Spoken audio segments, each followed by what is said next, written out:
2008 সালের নির্বাচনকে যদি মোটামুটি গ্রহণযোগ্য নির্বাচন হিসাবে ধরি আমরা, তাহলে দীর্ঘ 17 বছর পর নির্বাচন হচ্ছে। আর যদি সেটাকে না ধরি, 2001কে যদি ধরি, তাহলে 25 বছর পর বাংলাদেশে একটা নির্বাচন হচ্ছে। তো সবচেয়ে কম, মানে 8 নিয়ে বেশ প্রশ্ন আছে। অ্যাপারেন্টলি মনে হয়েছিল একটা ভালো নির্বাচন, কিন্তু এতে সমস্যা আছে। তো কমটাও যদি আমরা ধরি, 17 বছর পর বাংলাদেশে একটা নির্বাচন হতে যাচ্ছে। এই নির্বাচনে ভোট দিতে যাবেন সবাই, আমরা এটা আশা করি। যত বেশি সংখ্যক মানুষ ভোট দিতে যাবেন, সেটা এই রাষ্ট্রের ভবিষ্যৎ নির্ধারণে, ভবিষ্যৎ বা সুন্দর ভবিষ্যৎ নির্ধারণে গুরুত্বপূর্ণ রোল প্লে করবে। প্রায় বলি, ভোট দেওয়ার মাধ্যমেই আদতে আমরা নাগরিক হয়ে উঠি। আমার হাতে তখন সেই ক্ষমতা থাকে যে আমাকে কে শাসন করবে সেটা আমি নির্ধারণ করব। রাজতন্ত্রে এটা থাকে না, স্বৈরতন্ত্রে তো থাকেই না। সো এই ডিফারেন্সটা যখন তৈরি হয়, তখনই আমরা নাগরিক হই। এর আগে আমরা আসলে নাগরিক হয়ে উঠি না। শেখ হাসিনার সময় আমরা আসলে শেখ হাসিনার দেশে থাকতাম, আমাদেরকে থাকতে দিতেন দয়া করে। প্রজাও ছিলাম না, আমরা কৃতদাস ছিলাম। সুতরাং এটা নাগরিক হয়ে ওঠার দিন। কেমন হচ্ছে ভোটটা, দুটো জোটকে আমরা আসলে কিভাবে দেখতে পারি, সেই আলাপটা একটু করা দরকার। আজ ভোটের দিন, এর মধ্যেই যথেষ্ট খোলামেলাভাবে কথা বলেছি। আজ আর রাগঢাক করার কোনো কারণ নেই, স্পষ্টভাবে বলা দরকার। আমি খুব গভীরভাবে ভেবে দেখেছি যে এই ভোটটাকে আমরা কীভাবে ডিফাইন করতে পারি, দুটো জোটকে, দুটো দলকে, লিডিং দুটো দলকে আমরা কীভাবে আর ডিফাইন করতে পারি। আমার মনে হলো এই ডিফাইন করাটা এভাবে হতে পারে। একটা সাধারণ মুসলিম যিনি ভুল টুল করেন, যারা ভুল করেন, তাদের বিরুদ্ধে একটা মুনাফেকের দল, তাদের সাথে নির্বাচনী লড়াই হচ্ছে। আমার মনে হয় এই লাইনে চিন্তা করেই ভোটারদের সিদ্ধান্ত নেওয়া দরকার। নিয়েছেন আমি ধারণা করি অনেকেই। কেন আমি এটা বলছি? বিএনপি জামায়াতের যে প্রতিদ্বন্দ্বিতা আমরা মাঠে দেখছি, সেই প্রতিদ্বন্দ্বিতা কিভাবে আমরা আসলে, আপনারা হয়তো বলার সাথে সাথে বুঝে গেছেন, আমি মূলত জামায়াতকে নিয়েই কথা বলবো। কেন আমি তাদেরকে মুনাফেকের দল বলছি, আর কেন বিএনপিকে ভুল করে এমন মুসলিমের কথা বলছি। মানে যেটা হয়, বিএনপি নিখুঁত দল না, বিএনপি একটা মধ্যপন্থী দল।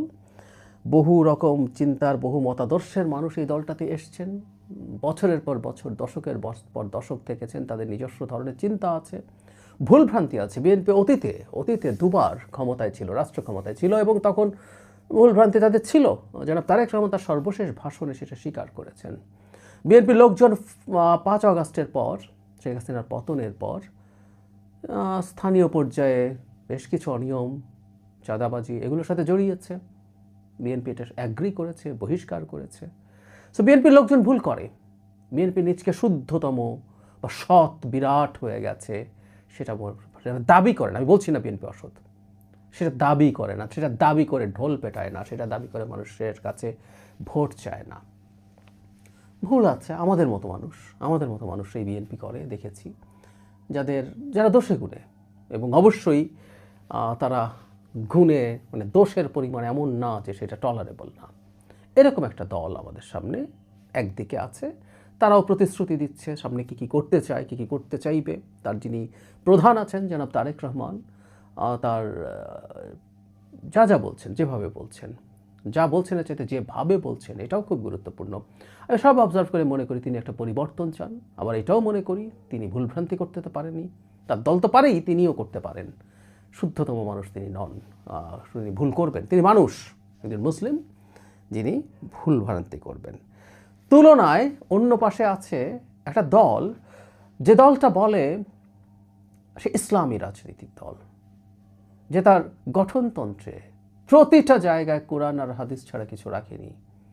সেই দলটা আবার ঘোষণা করছে না সে ইসলামী শরিয়া কায়েম করবে কি করবে না, বলছে না। সে কখনো কাউকে দিয়ে বলায়। আমি আমার সাথে বসে জামাতের নেতাদেরকে বলতে দেখেছি, নিচু পর্যায়ের নেতারা বলেন, তাদের হয়ে এখন মাঠে নামেন। ব্যারিস্টার শাহরিয়ার প্রকাশ্যে টকশোতে এখনও বলে বেড়াচ্ছেন। তার চেয়ে জরুরি কথা, সাতক্ষীরা 4 আসনের একজন ক্যান্ডিডেট গাজী নজরুল ইসলাম বিবিসি ইন্ডিয়ার সাথে ক্লিয়ারলি বলেছেন শরিয়া কায়েম করবেন, তারা ইসলামিক কানুন কায়েম করবেন। নারীরা হিজাব পরতে হবে এবং নারীরা মাহরাম ছাড়া, এবং নারী মানে সব নারী, শুধু মুসলিম না, অমুসলিম নারীকেও মাহরাম মানে এমন পুরুষ যার সাথে বিবাহ সম্পর্ক হারাম, তাকে সাথে নেওয়া ছাড়া বেরোতে পারবেন না। মুনাফিকি যেখানে যেটা প্রয়োজন, এই মুনাফিকিটা কেন তারা করে সেটা ব্যাখ্যা দিয়েছে, আজকে আর বলছি না। যেখানে যেটা প্রয়োজন, ইসলামী ভোট টানার জন্য শরিয়ার কথা বলা হচ্ছে, মিড টু লোয়ার লেভেলের লোক দিয়ে, আবার টপ লেভেল বলছেন না আমরা তো এরকম করবো বলে বলছি না। ইশতেহারে জামায়াত বলেছে তাদের মন্ত্রিসভায় অনেক নারী থাকবেন। মানে কিভাবে অনেক নারী থাকবেন আমি আসলে জানি না। ফান্ডটা এই জায়গায়, যেহেতু কোনো নারীর নমিনেশন পাননি, সবাইকে টেকনোক্র্যাট নিতে হবে, তো 40 জন যদি তারা মন্ত্রিসভা প্রথম করে, সর্বোচ্চ 4 জন 10% নারী নেওয়া যাবে। নারীকে এত মাথায় তুলে রাখে, এত গুরুত্বপূর্ণ নারী, কথায় কথায় নারীর ওপরে এটা হয়েছে ওটা হয়েছে বলে হুঙ্কার দেন জনাব, বা দিয়েছেন ক্যাম্পেইনের সময় ডক্টর শফিকুর রহমান। কিন্তু একজন নারী জামাতের আমির হতে পারবেন না। It's not possible, it's not possible, দুবার বলে শক্ত করেছেন। ব্যাখ্যা টাকা দিয়েছেন, খুবই চাইল্ডিশ ব্যাখ্যা। নারী ব্রেস্ট ফিড করাতে হয়, বাচ্চাকে প্রেগনেন্ট হতে হয়, তাই সে জামাতের আমির হতে পারবে না। মুনাফিকি, নারীকে এত কিছু করব কিন্তু নারীকে আমি তার দলের আমির হতে দেব না। যখন যেটা প্রয়োজন, যেভাবে যেটা প্রয়োজন তখন সেটা করছেন। ছাত্র শিবির তাদের ক্যান্ডিডেট করার সময় একজন নারী প্রার্থীকে নিয়েছিলেন ইনকিলাব মঞ্চ থেকে। আবার মানে এই যে ইনকিলাব মঞ্চের সাথে শিবিরের যোগসূত্রটাকে খুঁজে বের করেন, এই কারণেই তিনি সাধারণ হিজাবও করতেন না, নিকাব তো দূরে থাকুক। যদিও শিবিরের সদস্যরা, নারী শিবিরের সদস্যরা নিকাবও করেন, হ্যাঁ, কেউ বলতে পারেন তিনি তো শিবির করেন না, কিন্তু তারপরও তাকে নিয়ে দুজন মানে ভিপি জিএস ক্যান্ডিডেট তাকে মাঝে নিয়ে সংবাদ সম্মেলন করেছেন। প্রয়োজন তাই নারীকে এরকম দেখানো, নারীর সাথে এটা করা, মুনাফিকি এটা। ঢাকা ইউনিভার্সিটির একজন টিচার, যিনি অন্তত ইসলামী শরিয়া মোতাবেক পোশাক পরেন না, তাকে নিয়ে বিরাট আগ্রহ উদ্দীপনা এখন তাদের, যেহেতু তাদের পারপাস সার্ভ করছে। এই দহরম মহরম হওয়ার কথা ছিল না, কিন্তু প্রয়োজন তাই করছে, তাই করবে। বেগম খালেদা জিয়ার বিএনপি এটা না, তারেক জিয়া খুব খারাপ হয়ে গেছেন, এটা জিয়ার বিএনপি না। প্রচুর বলতে শুনি জামাতের লোকজনকে, আমি টকশোতে জামাতের লোকজনের কাছে তারেক জিয়ার সমালোচনার ক্ষেত্রে শুনি এই কথা যে তারেক রহমান ওরকম আর নেই। যখন প্রয়োজন এটা বলছেন, আবার যখন প্রয়োজন তখন বেগম খালেদা জিয়াকে চোর বলছেন। 4 বার দুর্নীতিতে চ্যাম্পিয়ন, এটা বলার রাইট তাদের নাই, বহুবার বলেছি, কিন্তু জামাতের আইমি স্বয়ং বলছেন। তার মানে বিএনপির সময় যে চুরি হয়েছে, ওই চুরির লিড দিয়েছেন বেগম খালেদা জিয়া। বেগম খালেদা জিয়া সবচেয়ে বড় চোর প্রকারান্তরে, এই কথাই বলছেন জামায়াতের আমির। প্রয়োজন যখন আছে তখন এই বলছে, তখন আবার ওই বলছে।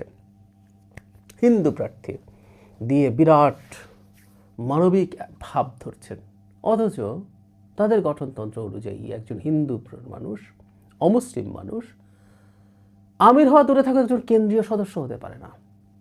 তারা যেটা হন সেটা সহযোগী সদস্য, দুধ ভাত। অমুসলিমদেরকে মানুষের মর্যাদা তারা দেন না তাদের কনস্টিটিউশন অনুযায়ী। আবার একজন অমুসলিমকে নমিনেশন দিয়ে তারা বলার দেখানোর চেষ্টা করছেন কি দুর্দান্ত তাদের মানবিকতা। নারীর কথা বলছিলাম, একজন নারীকেও তারা নমিনেশন দেননি, নট এ সিঙ্গল ওয়ান। নারী নেতৃত্ব থাকা যাবে না, কিন্তু বেগম খালেদা জিয়ার অধীনে তারা সরকারে ছিলেন, মন্ত্রী ছিলেন। সৎ লোকের শাসনের আলাপ শোনা যায় খুব, তাদের স্লোগান এটা, আল্লাহর আইন, সৎ লোকের শাসন। আল্লাহর আইনের কথা ছত্রে ছত্রে আছে, আল্লাহর এবং রসুলের পথ অনুযায়ী চলার কথা ছত্রে ছত্রে আছে তাদের গঠনতন্ত্রে। অথচ দলটা নির্বাচন ম্যানিপুলেট করার জন্য টাকা বিলাতে গিয়ে ধরা পড়ে। বিভিন্ন জায়গায়, বহু জায়গায় ধরা পড়েনি, কিন্তু বিলাচ্ছে আমরা জানি। অসংখ্য অসংখ্য কাজ এরকম করেছে তারা, বহু ক্ষেত্রে করেছে। তাদের নিয়োগে দুর্নীতি আছে, সরকারের বিরাট একটা ইনফ্লুয়েন্স রেখে তারা তাদের মতাদর্শের লোক ঢুকিয়েছে বহু ক্ষেত্রে, যোগ্য লোককে বাদ দিয়ে। অসততার চূড়ান্ত। এই দলটা নির্বাচন ম্যানিপুলেট করার মতো নানা রকম কাজ করছে। গত রাতে বেশ কিছু জায়গায় তাদেরকে কেন্দ্রে অবৈধ ঢোকার জন্য নিরাপত্তা বাহিনী আটক করেছে, গ্রেফতার করেছে, বের করে দিয়েছে। এরকম নানান কাজ, নানান ঘটনা বিভিন্ন জায়গায় চাঁদাবাজির অভিযোগ বিএনপিকে করে, বহু জায়গায় তাদের লোকজনও জড়িয়েছে। যেহেতু তাদের ক্ষমতা কম, তাদের দল ছোট, কম হয়েছে, কিন্তু করেছে।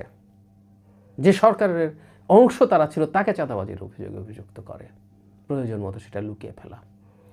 আপাদমস্তক একটা মুনাফেক দল, আপাদমস্তক একটা মুনাফেক দল, যেটা ইনফ্যাক্ট আমাদের সর্বোচ্চ আলেমরা একটা যৌথ স্টেটমেন্ট দিয়েছে, যাতে হেফাজতে ইসলামের আমির আছেন, মহাসচিব আছেন, এনায়েতুল্লাহ আব্বাসী আছেন, এরকম আরও অনেকে মিলে কম্বাইন্ড একটা স্টেটমেন্ট দিয়েছেন তারা জামাতের বিরুদ্ধে।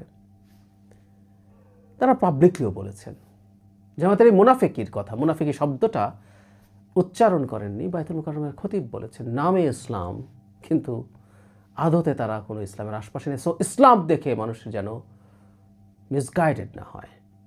এনায়েতুল্লাহ আব্বাসীও একই ধরনের কথা বলেছেন।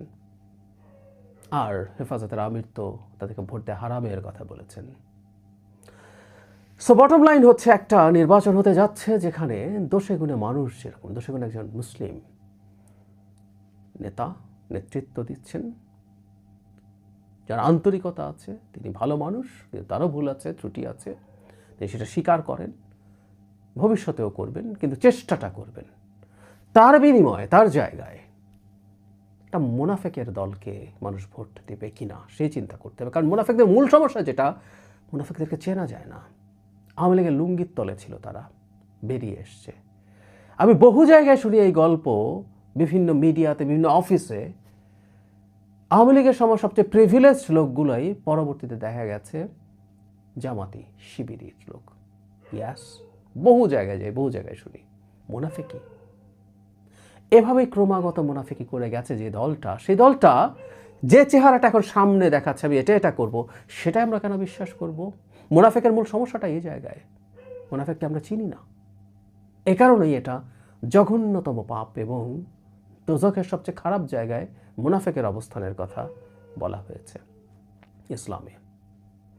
আমাদের জনগণকে সিদ্ধান্ত নিতে হবে এই রকম একটা মুনাফিক দলকে সমর্থন করে ক্ষমতায় নিয়ে, ক্ষমতায় আসলে তারা যাচ্ছেন না আমার প্রেডিকশন অনুযায়ী, কিন্তু তাদেরকে একটু বেশি সিট দিয়ে শক্তি সঞ্চয় করার মতো প্রেক্ষাপটও তৈরি করবে কিনা। আমরা প্রায় একটা কথা বলি, এই দেশের মানুষ নির্বাচনে ভোট দিতে ভুল করেন না। আমিও বিশ্বাস করি এই ভুল তারা করবেন না। তারা এই ভোটের মাধ্যমে ভোট বিপ্লব ঘটিয়ে জামায়াতকে পরাজিত করবেন। এই পরাজিত মানে 151 সিট পেতে বাধা দেয়া না, এই পরাজিত মানে তাকে অনেক কম সিটে বেঁধে ফেলবেন।